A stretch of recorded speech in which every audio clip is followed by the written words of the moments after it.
Hola a todos, bienvenidos a este nuevo video en donde vamos a tratar un tema muy interesante, un tema que nos va a abrir la visión frente al por qué estudiar el dinero, la banca y los mercados financieros, ¿ok? Digamos que en este video pues lo que vamos a hacer es examinar con algo de profundidad cómo es que funcionan los mercados financieros y cuando hablo de los mercados financieros estoy haciendo referencia al mercado de los bonos, al mercado de las acciones y al mercado de las divisas extranjeras.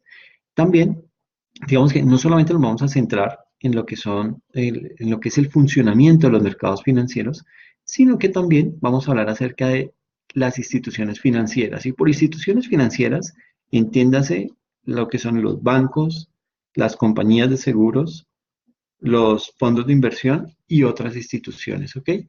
También, o sea, vamos a ver cómo funcionan esos mercados financieros, cómo funcionan esas instituciones financieras y vamos a explorar cómo el papel del dinero, o sea, cuál es el papel que juega el dinero en una economía, ¿ok? Ahora, los mercados y las instituciones financieras, digamos que no solamente afectan nuestra vida cotidiana, sino que también involucran flujos de billones de dólares de fondos a través de la economía, lo cual, pues digamos que afecta también las utilidades de las empresas, afecta lo que es la producción de bienes y servicios e incluso afecta el bienestar económico de países como el nuestro, ¿ok? Lo que ocurre en esos mercados financieros, lo que ocurre con las instituciones financieras y el dinero es de gran preocupación para los gobiernos e incluso suele tener mucha influencia sobre las elecciones. ¿Ok? El estudio del dinero, la banca y los mercados financieros nos va a retribuir con una comprensión de muchos temas interesantes. ¿Ok? Entonces, sin más preámbulo, pues demos inicio a esta sesión.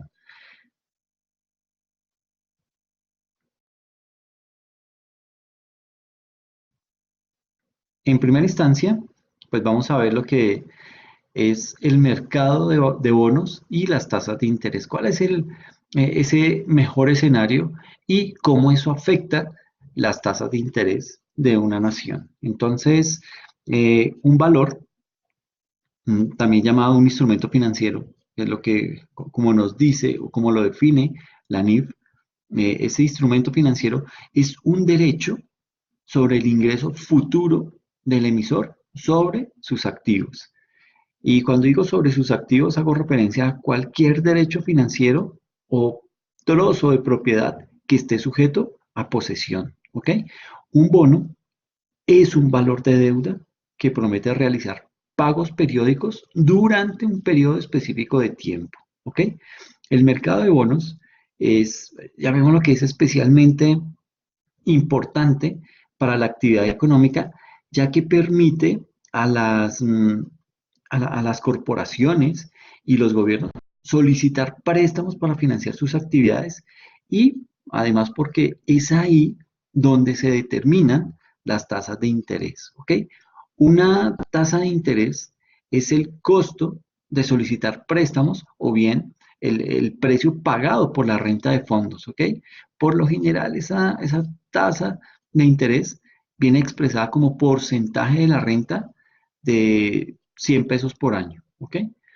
En la economía hay muchos tipos de tasas de interés. Existe la tasa de interés hipotecaria, la tasa de interés para el préstamo de consumo, la tasa de interés para la compra de vehículo y sobre muchos tipos diferentes de bonos. ¿Ok? Las tasas de interés son importantes en varios niveles. ¿Ok?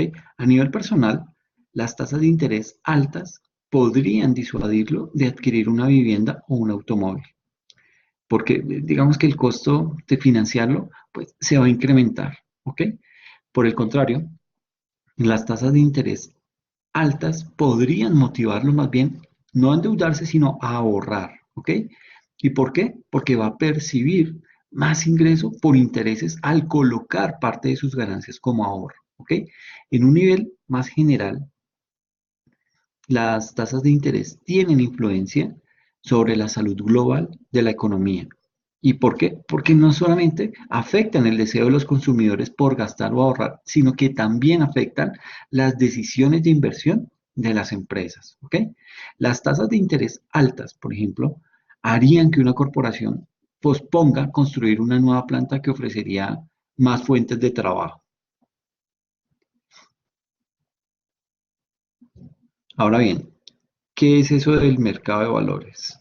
Pues digamos que, y como para hacerlo más claro, una acción común, conocida pues, generalmente como acción, representa una participación de la propiedad de una empresa. ¿Ok? Digamos que una acción es un valor que representa un derecho sobre las utilidades y los activos de una empresa. ¿Ok? Emitir acciones y venderlas al público es una forma que tienen las empresas para incrementar los fondos con el objetivo de financiar sus actividades. Ese mercado de valores, donde digamos que es el escenario perfecto en donde se negocian derechos sobre las utilidades de las empresas, o sea, y aquí estoy hablando específicamente de las acciones, es el mercado financiero más seguro en cualquier país que tenga uno, ¿ok? Por ello, con frecuencia se le llama simplemente el mercado, ¿ok? Un cambio importante en los precios de las acciones en el mercado de valores siempre es un gran reportaje para las noticias, ¿ok? A menudo la gente especula acerca de la dirección que tomará el mercado y se entusiasma demasiado cuando alardea acerca de su más reciente gran ganancia, ¿ok? Pero sucede que se deprime o pasa lo contrario cuando sufre una gran pérdida. La atención que recibe el mercado probablemente pueda explicarse mejor con un simple hecho. Es un lugar donde las personas pueden volverse ricas o pobres con una gran característica, rápidamente. ¿Ok? Suena duro, pero digamos que ese es el factor. ¿Ok? Entonces, el mercado es el lugar en donde las personas pueden volverse ricas o pobres rápidamente. Como podemos observar ahí en la figura, los precios de las acciones son extremadamente volátiles. Y cuando digo volátiles es porque tienen esos picos tanto de subida como de bajada. Es decir, estos picos hacen que una acción sea volátil. Viene con un crecimiento paulatino hasta llegar al tope y cae. Eso es volatilidad. ¿Ok? Y vuelve y sube, vuelve y cae, vuelve y sube, vuelve y cae. Eso es volatilidad. ¿Ok? Ahora, eh, digamos que, pues como podemos observar ahí en la figura, pues esos precios de las acciones son extremadamente volátiles. Sucede que después de que el mercado se elevó en la década del 80, en el famoso lunes negro, eso fue el 19 de octubre de 1987, experimentó la peor caída en un día en toda su historia, cuando el promedio industrial, el Dow Jones, cayó 22%. ¿Ok? Desde entonces y hasta esta época, bueno, hasta esta época no, hasta el año 2000, el mercado de valores experimentó uno de los mayores mercados alcistas de su historia, ¿ok? Cuando el índice Dow Jones llegó a un máximo de más de 11.000, ¿ok? Y sucede que con el colapso de la burbuja de alta tecnología en la primera década del 2000, el mercado de valores cayó drásticamente, más del 10% a finales del 2002, luego subió a un alto histórico arriba del 14.000 en el año 2007, tan solo para caer por debajo de 8.000 a principios del 2009. ¿Ok? Y eso pues se debió básicamente a la crisis de la burbuja hipotecaria que surgió en Estados Unidos. ¿Ok? Eh,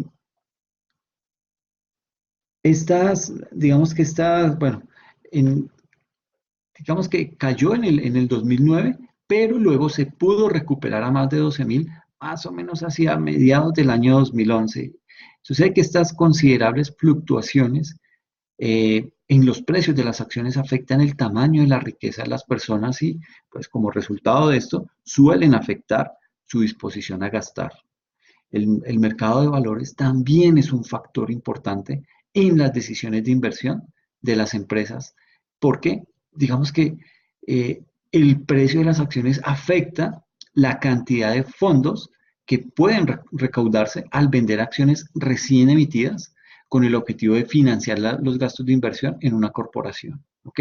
Un precio más alto en las acciones de una firma significa que puede recaudar una mayor cantidad de fondos que pueden, digamos, usarse o destinarse para comprar instalaciones, para comprar un equipo de producción, etcétera, etcétera.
Perdón, se me fue el audio ahí en un momento. Entonces estábamos explicando que el crecimiento, digamos que se venía teniendo un crecimiento constante en el valor de las acciones según el Standard Poor's 500, que es que es lo que estamos analizando básicamente desde el periodo de 1950 al 2016. Entonces, nótese cómo el crecimiento venía teniendo crecimiento, pero se mantenía por debajo de los 200 puntos. ¿Ok?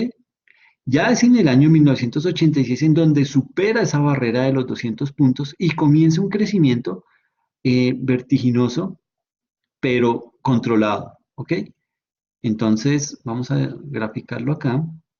Aquí en el año 86, casi que al 96, en donde tiene su máximo crecimiento. Casi que crece más del doble de lo que venía creciendo entre la década del 50 hasta el año 1986. O sea, en 10 años duplicó, casi que llega a triplicar el crecimiento que venía teniendo durante 30 años. ¿Ok? Entonces, digamos que ahí pueden haber influido políticas monetarias, decisiones a nivel de políticas monetarias en los países. eh, digamos que empieza a verse ya mucha más riqueza, muchas más empresas también empiezan a cotizar en bolsa, etcétera, etcétera. Pero es en el año 96 en donde se dispara completamente ese precio de esas acciones, llegando a su tope en el año 2000 con todo esto, la creación y el boom acerca de las empresas.com. Digamos que en ese año, en ese lapso de tiempo del 96 al 2000 es cuando estas empresas empiezan a crecer, empiezan a generar, llamémoslo, especulación en el mercado accionario y comienzan a ver un gran movimiento de acciones en este tipo de mercados. Entonces se dispara completamente, se crea esa burbuja eh, de las famosas empresas.com y ahí es en donde digamos que viene la primer caída estruendosa del mercado de valores. ¿Ok? Voy a borrar esto y vamos a ver ahora qué pasó con esa caída. Digamos que cayó aquí en el año 2000, empieza a caer ese mercado hasta tocar fondo en el año 2002, en donde tuvo su más baja caída. ¿Ok? Entonces, nótese cómo empieza a fluctuar ya el mercado, pero eso se hace o se debe a la dinámica del mercado. El mercado, en la medida en que va creciendo, tiende a ser mucho más volátil porque digamos que hay más empresas cotizando en bolsa, hay más riesgos, hay más valores de acciones que suben y bajan, y eso hace que el mercado también se contraiga y se expanda debido a esas dinámicas de las empresas. ¿Ok? Luego viene un crecimiento, se empieza como a recuperar la, la economía en ese momento, y es cuando en el año 2004 más o menos vuelve el repunte. Entonces vamos a verlo desde acá. Viene este repunte desde el año, bueno, 2002, 2003, comienza otra vez a recuperarse el mercado, a salir de ese, es como que se sacude el mercado como tal, supera esa crisis de las empresas.com y comienza de nuevo a reactivarse y a funcionar de nuevo, ¿ok? Entonces vuelve a estabilizarse, llega a superar el pico que había obtenido en el año, esto fue en el año 2000, en el año 2008 casi que llega a superar ese pico y llega a los más o menos 1550 puntos del, del índice, y esto pues digamos que eh, presenta mejoras de la economía a nivel mundial, ¿ok?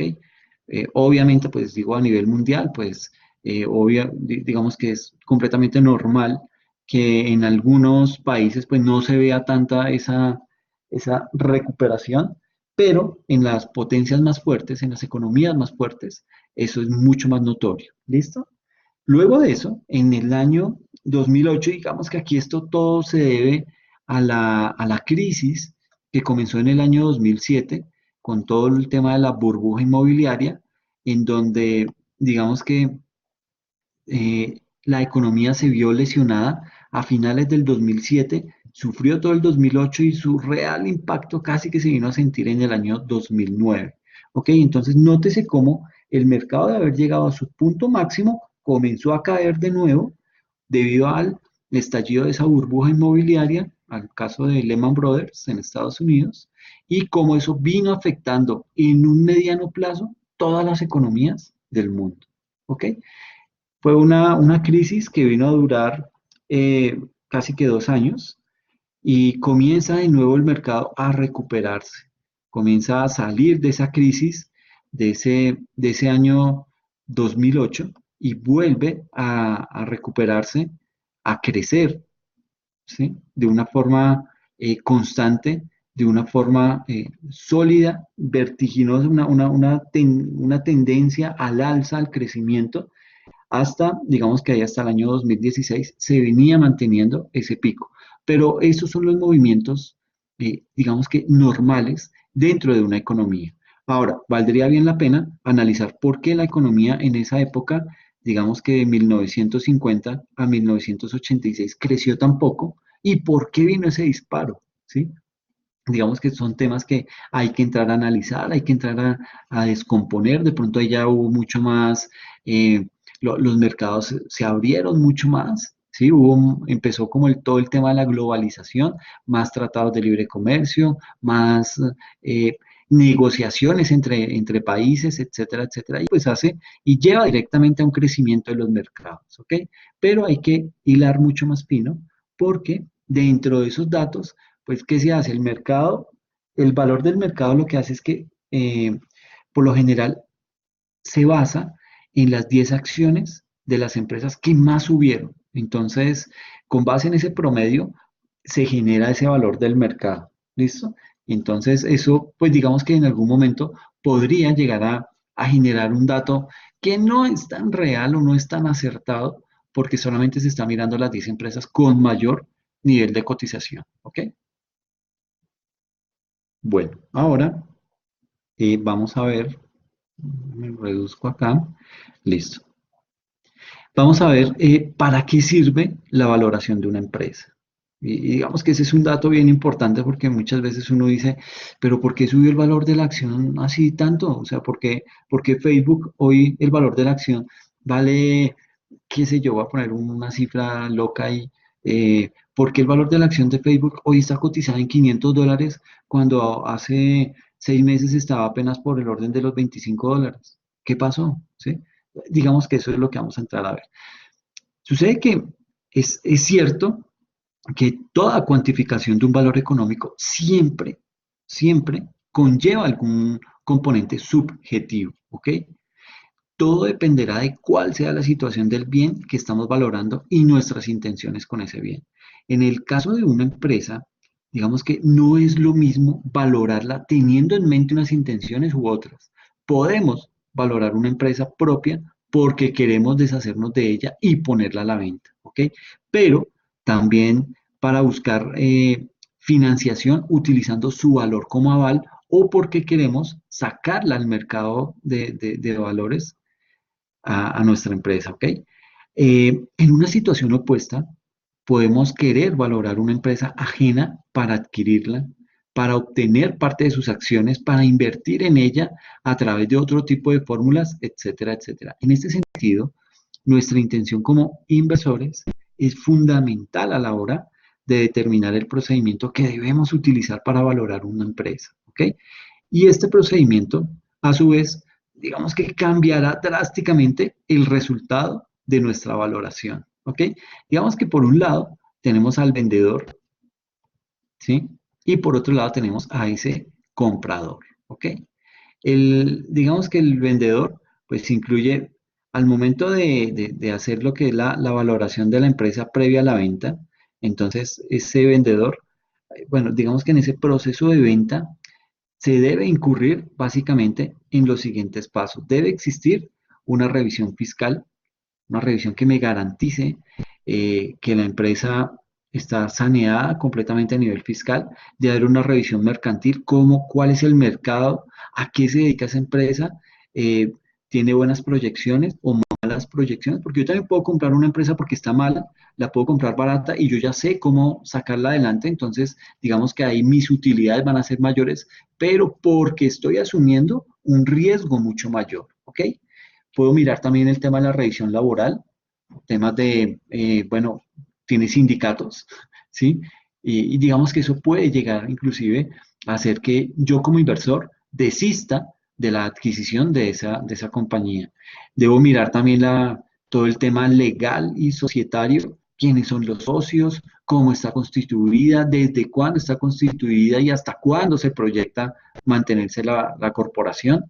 Debo mirar también todo el tema contractual de esa empresa. ¿Ok? ¿Y para qué me sirve eso? Pues para detectar y solucionar problemas, para depurar responsabilidades, para negociar sobre seguro, ¿sí?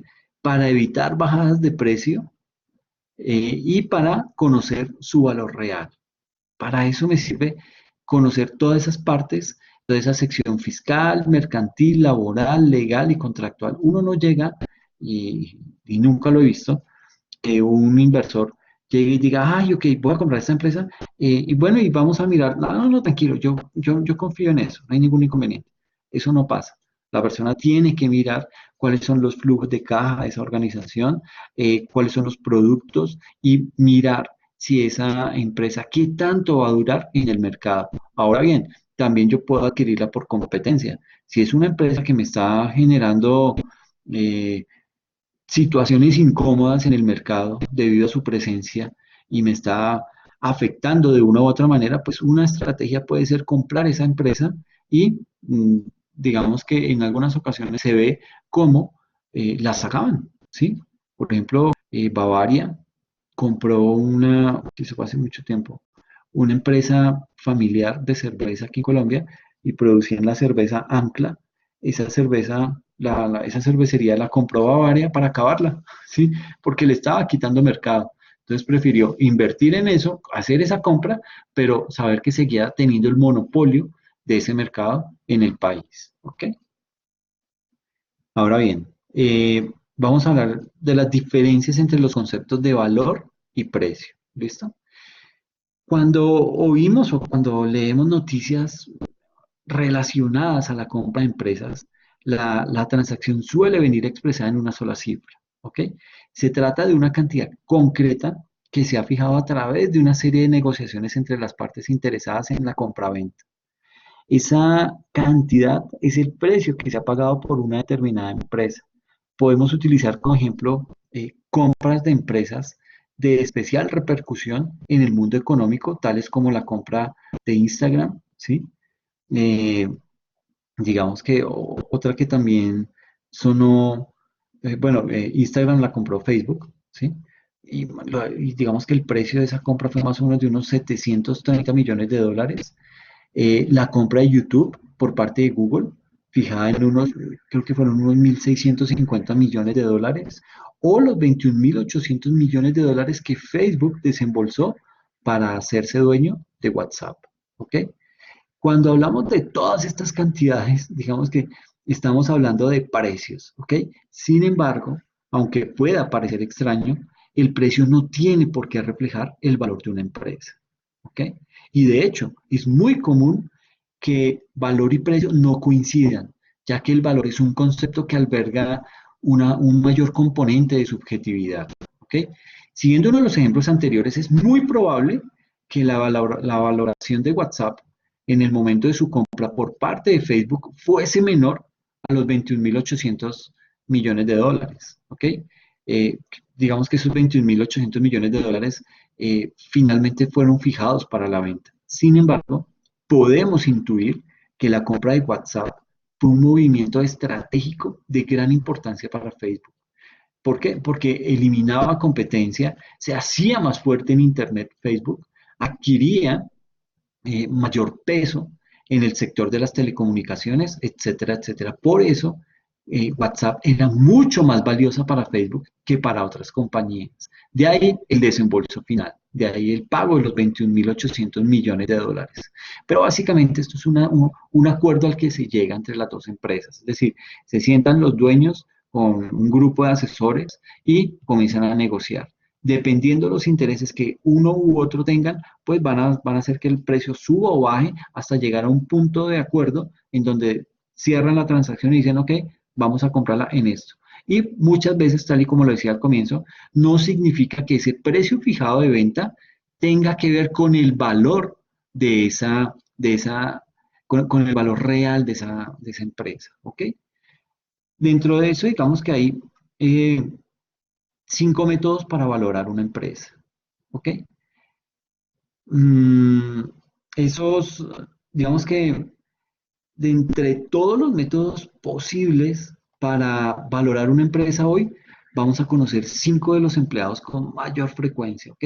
Se trata de métodos desarrollados por expertos en empresa y finanzas, por lo que su puesta en práctica conlleva un cierto grado de complejidad, pero sí podemos hacer una aproximación simplificada de comprender qué factores relacionados con la empresa tiene en cuenta cada uno de ellos y cuál puede ser el más adecuado según qué situaciones se estén presentando. Entonces, en principio, tenemos dentro de los métodos para valorar una empresa, se tiene en primera instancia su valor contable, es decir, ese valor en libros de la empresa.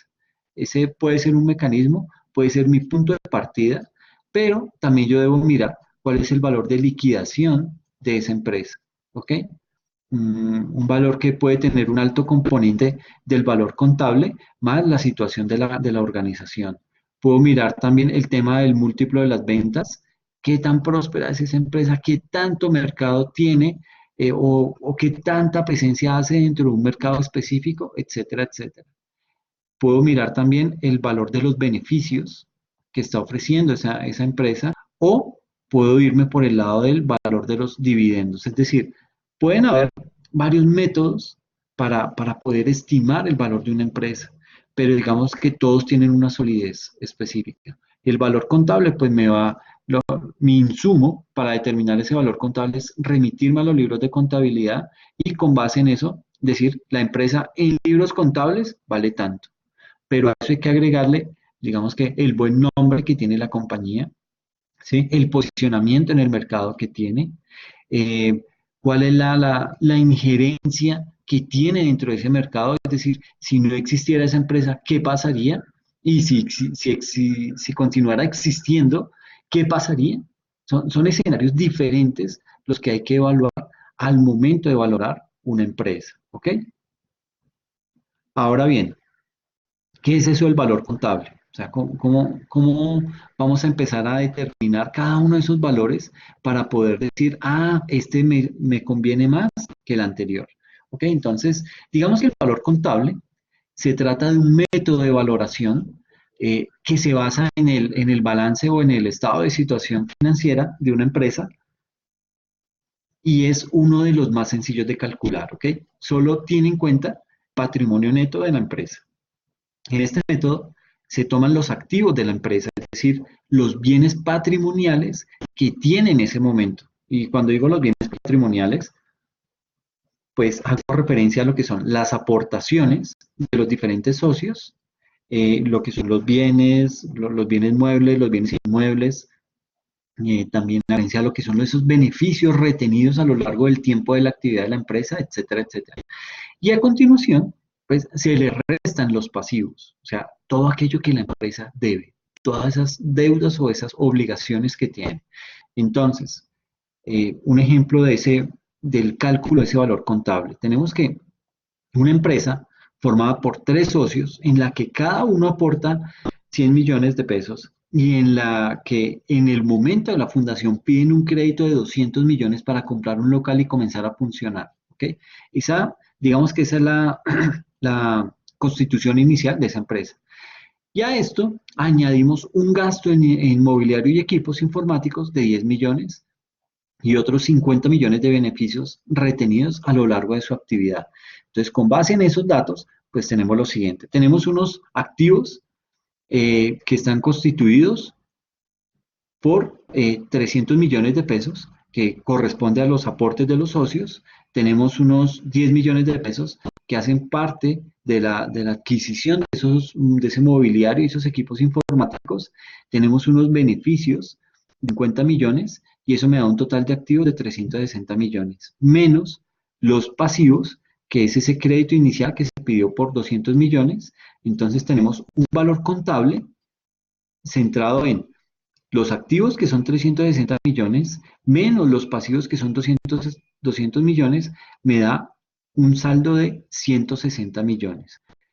Tal cual como dice en el slide, pues como es de suponer, este tipo de método de valoración resultará especialmente favorable en el caso de empresas con altos bienes patrimoniales, con mucha infraestructura de edificios, terrenos que tenga, eh, temas de activos fijos, etcétera, etcétera, vehículos, todo eso, ¿ok? Y resulta no tan favorable para otro tipo de empresas que basan su negocio en otros factores no tangibles, ¿ok?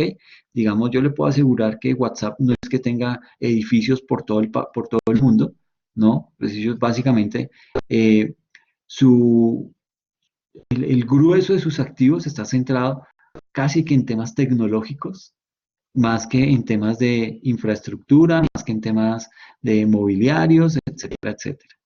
Entonces, digamos que aquí, en ejemplo, el valor contable de esa empresa es de 160 millones. ¿Ok? ¿Por qué? Porque sumamos todo lo que la empresa tiene a nivel de patrimonio y le restamos todo lo que tiene a nivel de deudas. Y esos 160 millones, digamos que ese sería el valor de esa empresa a hoy en libros. ¿Ok?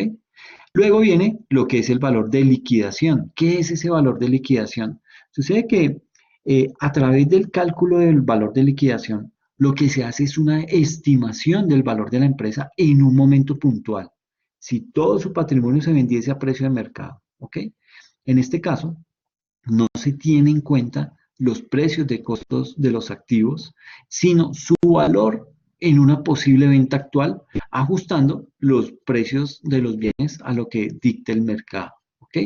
En ese punto, digamos que pues también tenemos ahí otro ejemplito en donde nos dice una empresa formada por socios en la que cada uno aporta 100 millones y en la que al momento de la fundación piden un crédito de 200 para comprar un local y comenzar a funcionar. Y a esto añadimos un gasto mobiliario y equipos informáticos de 10 millones y otros 50 millones de beneficios retenidos a lo largo de su actividad. Entonces tenemos lo siguiente. Vamos a suponer que los equipos informáticos y el mobiliario se devaluaron con el tiempo desde el momento de su adquisición y eso es normal. Eso es lo que conocemos como la depreciación, es decir, ese uso que se le ha dado y que por lo cual afecta el precio de esos activos, ¿ok?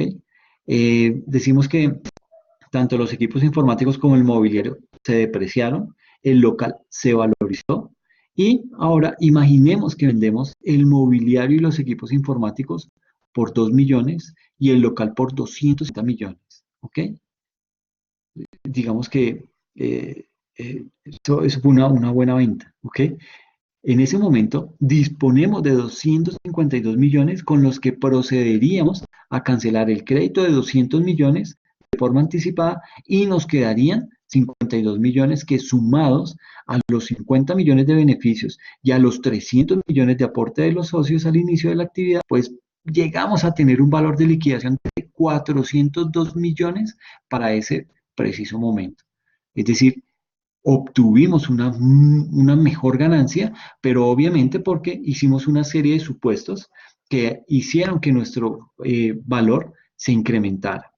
Entonces, en la medida en que tengamos menos deudas y más posesión de activos, pues digamos que eso va a mejorar nuestro precio de venta de la empresa si es que la queremos vender, ¿ok? Ahora bien, otro de los factores es el múltiplo de las ventas, ¿ok? Otro de los mecanismos para valorar una empresa es el múltiplo de las ventas. El método del múltiplo de ventas, digamos que es un método de valoración que suele emplearse en empresas de tecnología, ¿ok? ¿Y en qué consiste? Pues digamos que este múltiplo de ventas se basa en un cálculo orientativo que se obtiene multiplicando el dinero aportado por las ventas de una empresa por un coeficiente, ¿ok? Este coeficiente, digamos que va a estar determinado por una serie de análisis de la actividad de la empresa en un periodo previo, así como de analizar otras empresas de actividad similar, de manera que el valor obtenido pueda explorarse dentro de la valoración. Entonces tenemos todo el múltiplo de ventas sobre las ventas y eso me da el valor de la empresa sobre las ventas, ¿ok? Digamos que es un cálculo eh, ahí se ve como una fórmula muy sencilla, pero digamos que esto requiere muchos cálculos actuariales por debajo. Por detrás de esa fórmula viene toda una serie de cálculos que van a permitir o le van a dar una mayor exactitud a la empresa, porque digamos que ese tipo de empresas, las de tecnología, no es que tengan, y como lo decía al comienzo, no es que tengan grandes volúmenes de infraestructura o grandes posesiones, ¿sí? No lo tienen de esa forma. Ellas lo que hacen es invierten en tecnología, por lo general esa tecnología se encuentra albergada en muchos servidores y que esos servidores están ubicados en muchas partes del mundo para garantizar su disponibilidad y eso es a lo que, digamos que eso es lo que más se valora en ese tipo de empresas, ¿ok? Luego viene todo el tema de el valor de los beneficios, o sea, calcular el precio de una empresa mediante este método, el valor de los beneficios, y sucede que este método, también conocido como PER, es, digamos que la abreviación en inglés de Price to Earnings Ratio, que es más o menos como la relación de precio por ganancias, suele ser especialmente útil para valorar empresas con cotización en bolsa, ¿ok? Y básicamente de lo que se trata este método es de determinar la relación existente entre lo que se paga por cada acción de la compañía y el beneficio que nos aporta anualmente. Entonces, se calcula bajo esta fórmula, PER es igual a precio sobre beneficio por acción, ¿sí?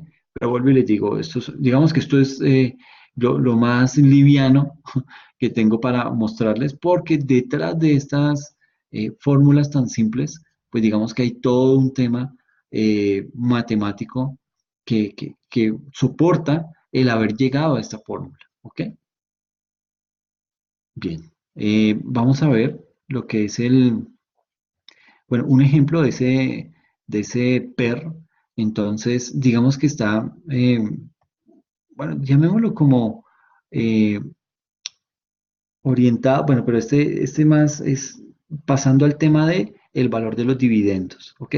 Ya hemos visto los cuatro anteriores, vamos a ver el quinto, que es el último, el valor de los dividendos. Sucede que a través de este método se calcula el valor de la empresa en función a los dividendos por acción que se espera obtener, ¿ok? Y para esto hay que calcular el dividendo que aporta cada acción de la compañía y dividirlo la rentabilidad exigida por el accionista. Entonces, por ejemplo, tenemos acá, un accionista tiene 50 acciones de una empresa a un valor de 1.000 pesos por acción y unos dividendos de 100 pesos por acción, ¿ok? Supongamos que este accionista exige una rentabilidad del 3% por sus acciones. Entonces, el 3% de rentabilidad exigida supondría unos dividendos mínimos de 0,03 pesos por acción, ¿ok?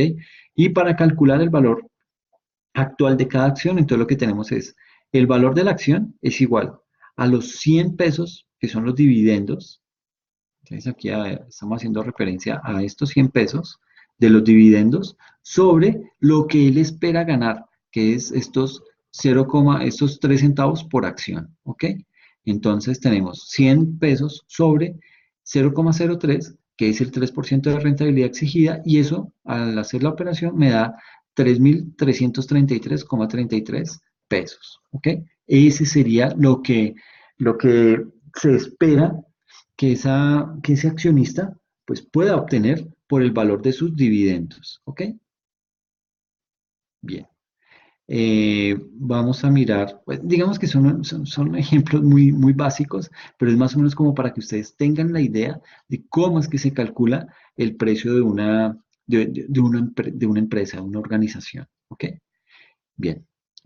Vamos a continuar ahora con el tema de por qué estudiar las instituciones financieras y la banca. ¿Ok?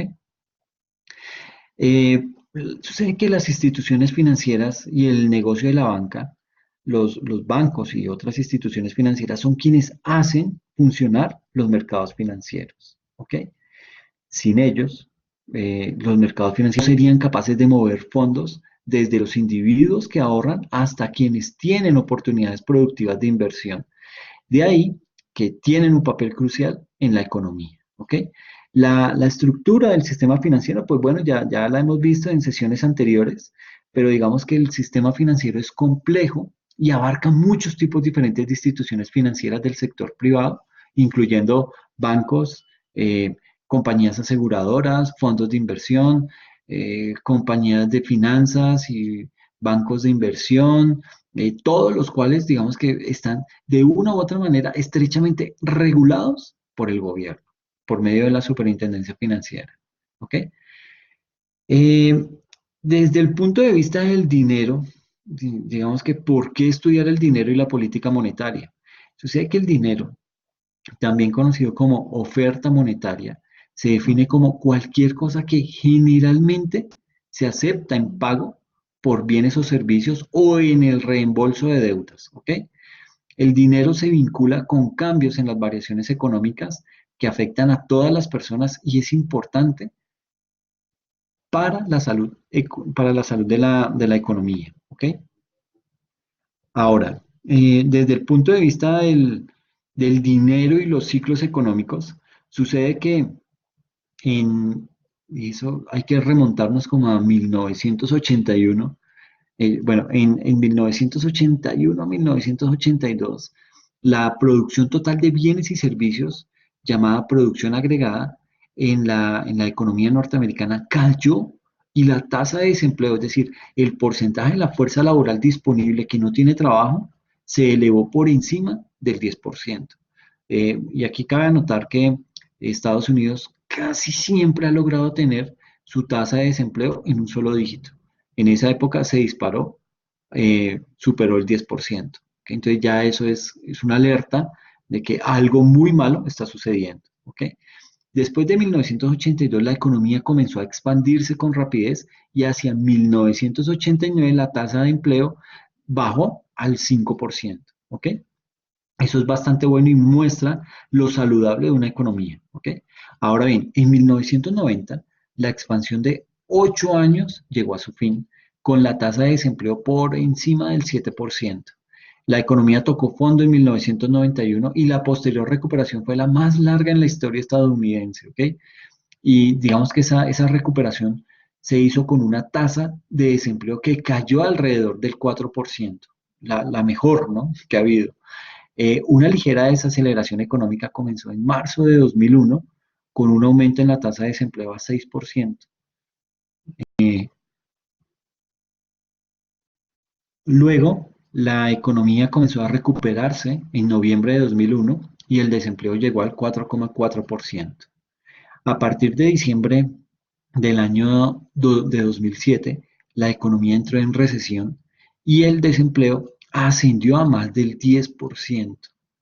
Antes de que la economía comenzara a recuperarse lentamente en junio de 2009. Pues obviamente este desempleo se volvió a superar la tasa de los dos dígitos en 2007 por la crisis inmobiliaria que sufrió Estados Unidos y que esto golpeó fuertemente la economía del resto de países a nivel mundial. Digamos que fue una crisis bastante dura y severa la que se vivió en ese momento, pero hizo sacudir los mercados a nivel mundial, ¿ok? El, digamos que el ciclo económico de los negocios viene o arranca con un empresario, con un emprendedor que tiene una idea, que tiene una forma de hacer un negocio y digamos que la pone en práctica, ¿ok? Que una cosa es tenerla en la cabeza y otra echar a andar esa rueda, ¿ok? Luego que ese empresario o emprendedor tiene esa idea y la va a materializar, lo que debe hacer es obtener unos recursos que debe poner a funcionar para que su idea salga a flote. ¿Ok? Luego de eso viene todo lo que es la generación de valor añadido, es decir, dependiendo cómo la empresa se va moviendo en ese sector, digamos que todos esos productos o esos servicios que está prestando empiezan a hacer que esa corporación sea visible, se vuelva un marco de referencia para las demás empresas y sobre todo para los clientes. La empiezan a tener en la memoria, empiezan a tenerla como un punto beligerante dentro de un mercado y eso le va a dar mucho más valor a la empresa. Luego viene todo el tema de la comercialización, es decir, la venta de esos bienes o de esos servicios en un mercado específico y eso pues me va a generar una generación de caja y a la larga eso se convierte en una rentabilidad, ¿ok? Luego de eso, pues obviamente esto comienza el ciclo de nuevo. Con esa rentabilidad, con esas utilidades, yo las vuelvo a reinvertir en mi, oye, ¿qué pasó? ¿Qué pasó? ¿Qué pasó? Chin, chin, chin. Vuelvo a generar, espérame que se me desbloqueó. Listo. Con esas utilidades las vuelvo a reinvertir en mi empresa y vuelve a funcionar todo de nuevo, ¿ok? Esa generación de caja también digamos que se van a transformar en dividendos, en intereses, en... Miércoles, ¿qué pasó acá? No está funcionando muy bien. Bueno, a lo que hago referencia es a esta parte. Digamos que esa generación de caja repercute en temas de dividendos, en temas de intereses, compras, gastos, sueldos, impuestos, etcétera, etcétera, que son todos esos recursos que la empresa o ese empresario o emprendedor tiene que empezar a gestionar de buena manera dentro de su empresa para que esto siga funcionando, ¿ok? Es más o menos a grandes rasgos el ciclo económico de los negocios. ¿Listo? Luego de eso, pues viene lo que es el tema que pues aquí he denominado ¿por qué la economía experimentó fluctuaciones tan pronunciadas? Sucede que la evidencia sugiere que el dinero tiene un importante papel en la generación de ciclos de negocios que son los movimientos ascendentes y descendentes de la producción agregada generada en la economía, ¿ok? Generada también en los ciclos de negocios, que pues, a la larga afectan a todas las personas en forma inmediata e importante. Por ejemplo, cuando la producción se incrementa, es más fácil encontrar un buen empleo en ese momento, ¿ok? Pero cuando la producción disminuye, obtener un buen trabajo resulta mucho más difícil. En la figura, digamos que estamos mostrando ahí los movimientos de la tasa de crecimiento del dinero durante el periodo de 1950 al 2011. Las áreas sombreadas que ven ahí representan épocas de recesión, ¿ok? Es decir, periodos de declive en la producción agregada. Y lo que se observa es que la tasa de crecimiento del dinero disminuyó antes de casi cualquier recesión, ¿ok? Y esto pues indica que los cambios en este pueden ser una fuerza impulsora detrás de esas fluctuaciones en los ciclos de negocios. Sin embargo, no todo declive en la tasa de crecimiento del dinero va seguido por una recesión. Entonces, nótese cómo acá tenemos estas recesiones, estas barritas con gris oscuro me muestran un periodo específico de recesión en un momento dado. Entonces estamos analizando un periodo de 1950 al 2010 y aquí vemos esa fluctuación de la tasa de crecimiento del dinero. Entonces empieza a crecer en 1950, pero luego viene una recesión, una pequeña recesión económica y ahí digamos que la fluctuación del dinero comienza a caer, toca fondo y vuelve y empieza a recuperarse, vuelve y cae, vuelve otra vez otra situación, otra recesión económica y se recupera ella y vuelve y crece vertiginosamente, y vuelve y cae debido a otra recesión económica, vuelve y se levanta y así es el comportamiento del dinero en cada periodo de tiempo. Nótese que, y lo que hablábamos al comienzo de este slide, es que cuando se aproxima una recesión económica es porque la fluctuación del dinero ha comenzado a caer. Cuando cae y toca fondo, ese fue digamos que lo más crítico de esa recesión y comienza la recuperación. Una recuperación que en muchas ocasiones es mucho más prolongada, es mucho más duradera en tiempo, pero que debido a las diferentes recesiones vuelve y se va a ver afectada. ¿Ok?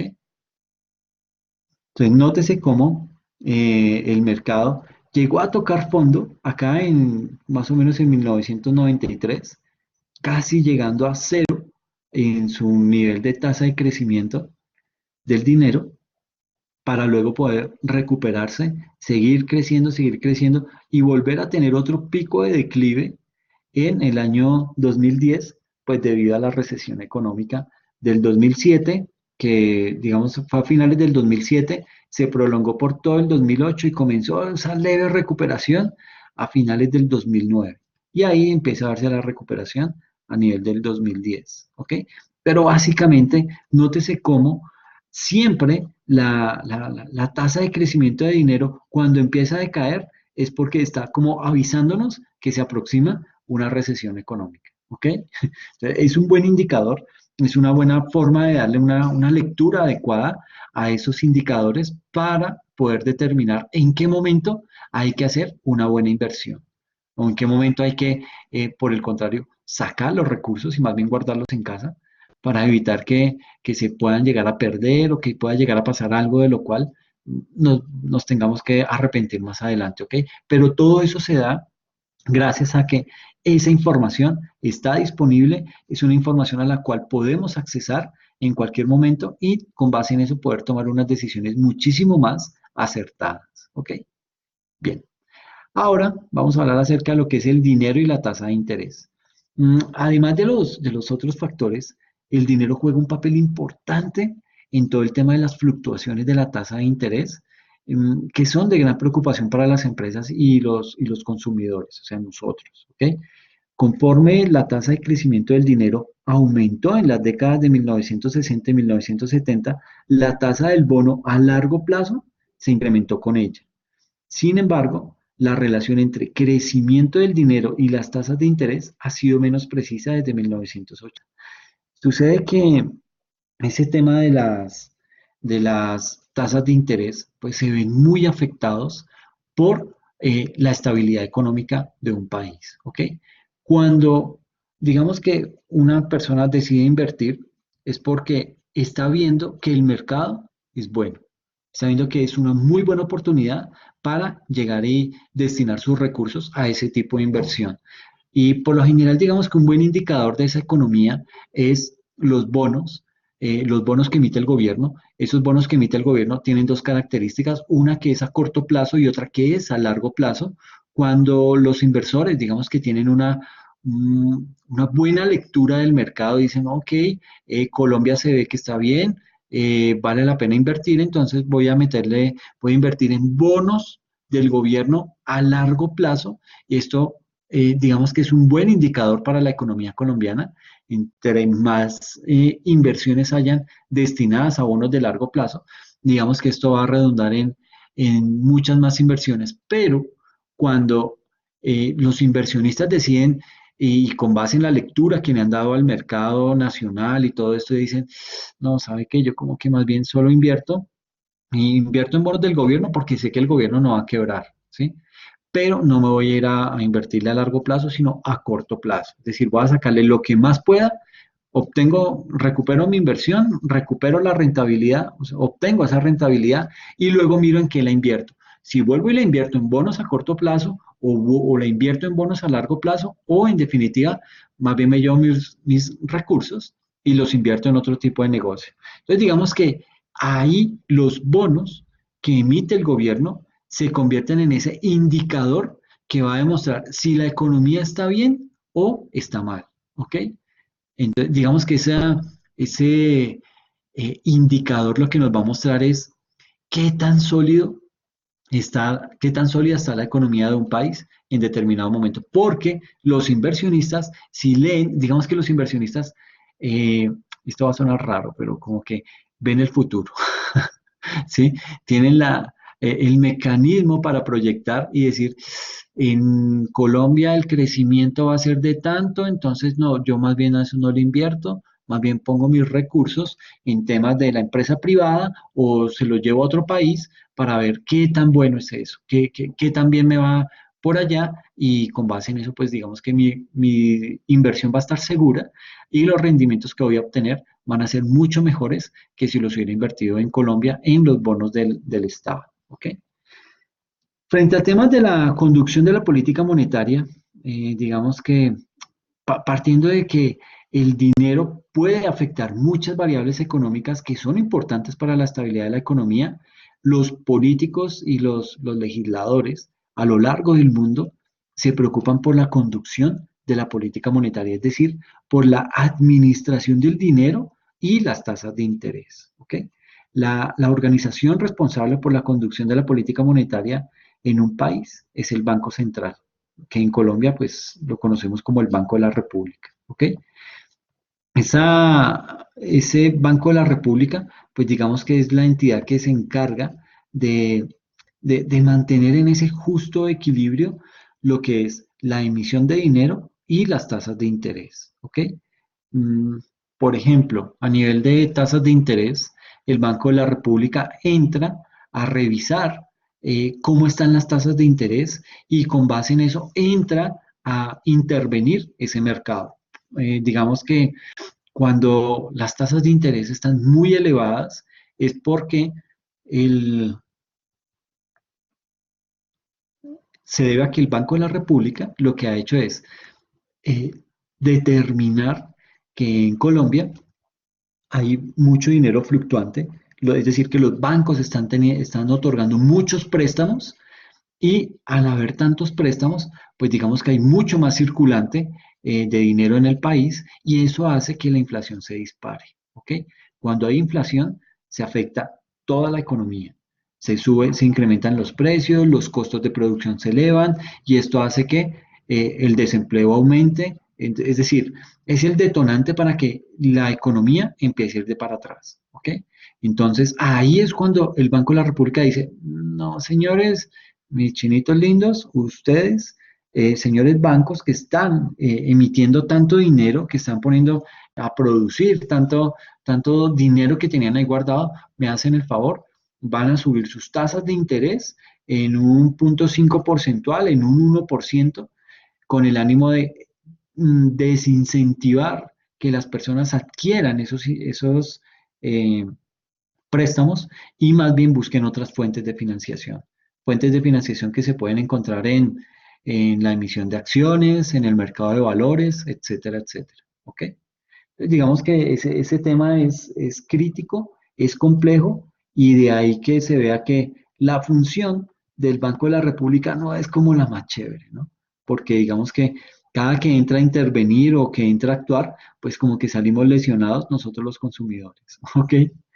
Bien, ahora frente a temas de política fiscal y política monetaria, sucede que la política fiscal involucra decisiones acerca del gasto del gobierno y los impuestos. ¿Ok? Un déficit presupuestal resulta ser el exceso de gastos del gobierno sobre los ingresos fiscales para un periodo de tiempo específico. Básicamente, ese periodo de tiempo específico es un año. ¿Ok? Es lo que más se maneja. ¿Listo? Mientras que un superávit presupuestal surge cuando los ingresos fiscales superan los gastos del gobierno. ¿Ok? El gobierno debe financiar cualquier déficit solicitando préstamos, mientras que un superávit presupuestal conduce a una menor cantidad de deudas del gobierno. ¿Ok? El mercado de divisas, digamos que para transferir fondos de un país a otro, aquellos tienen que convertirse de la moneda del país de origen, por decir dólares, a la moneda del país en que se utilizan, por decir euros. ¿Ok? El mercado de divisas es donde se realiza esta conversión, de modo que es llamémoslo, un instrumento para mover fondos entre las naciones, ¿ok? También es importante porque es donde se determina el tipo de cambio, que es el precio de la moneda de un país en términos de la moneda de otro, ¿ok? Aquí en la figura, en el slide, se muestra el tipo de cambio del dólar estadounidense de 1970 a 2011. Y digamos que ahí está medido como el valor del dólar estadounidense en términos de una cartera de las principales monedas extranjeras. ¿Ok? Las fluctuaciones de precios en este mercado han sido sustanciales. En primera instancia, y ahí está en el slide identificado con el número 1, el valor del dólar se debilitó considerablemente de 1971 a 1973. ¿Sí? Es lo que está ahí identificado con ese número 1. ¿Listo? Aquí estamos haciendo referencia a este número 1. Ahora bien, el, el número 2, digamos que alcanzó un punto bajo en el periodo de 1978 a 1980. ¿Listo? Esta sección. Y de 1980 a principios de 1985, aquí esta franja de tiempo, digamos que ahí el valor del dólar se revaloró de manera drástica y después declinó nuevamente hasta alcanzar otro bajonazo en 1995. Entonces llegó a su pico máximo y comenzó otra vez a descender. Chan, chan, chan, hasta estas instancias, hasta 1995. El dólar se revaloró de 1995 al 2000 solo para depreciarse de ahí en adelante. Entonces siguió subiendo hasta acá, hasta el año 2000, siguió creciendo y luego comenzó a decaer en el año 2005, ¿sí? Pero digamos que esas son lecturas que, que se tienen que hacer para conocer el estado o para hacer un buen diagnóstico económico de una nación, ¿ok? Ahora, ¿qué significaron esas fluctuaciones en el tiempo, en el tipo de cambio para el público y las empresas? Pues sucede que una modificación en el tipo de cambio tiene un efecto directo sobre los consumidores. ¿Y por qué lo debe tener? Porque digamos que afecta el costo de las importaciones.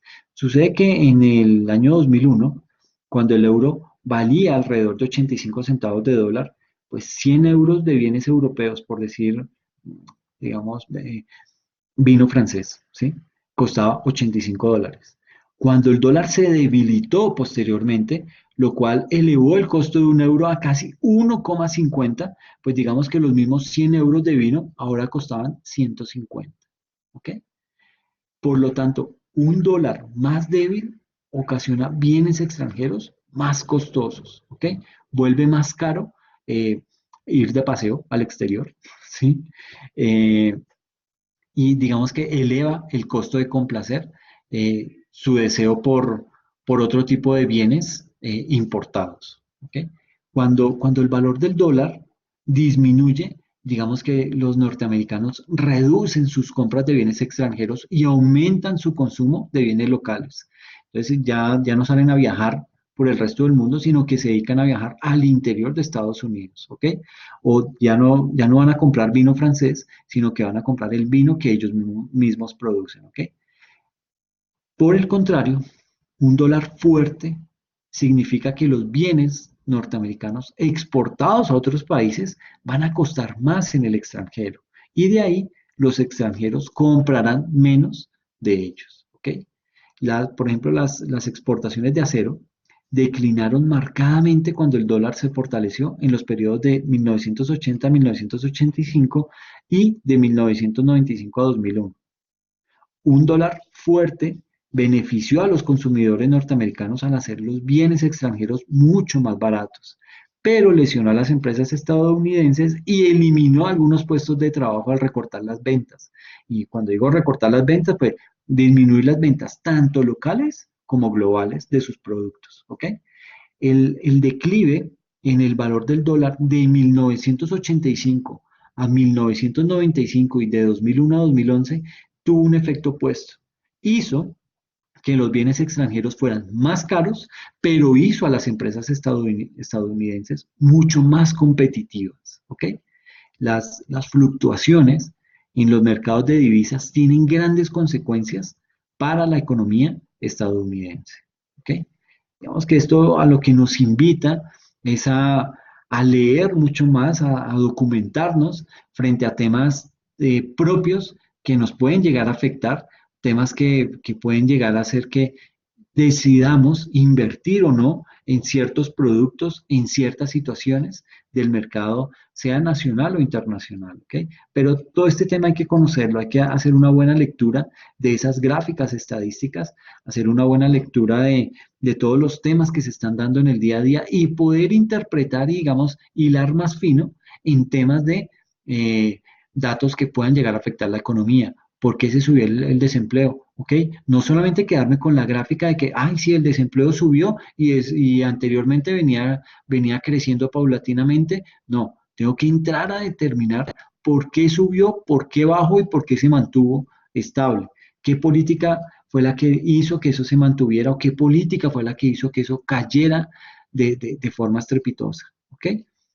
Básicamente, pues con esto, muchachos, lo que quiero es generar en ustedes la inquietud por indagar más acerca de los mercados financieros y poderse documentar cada vez mucho más, ¿ok? Les agradezco mucho, que pasen bien.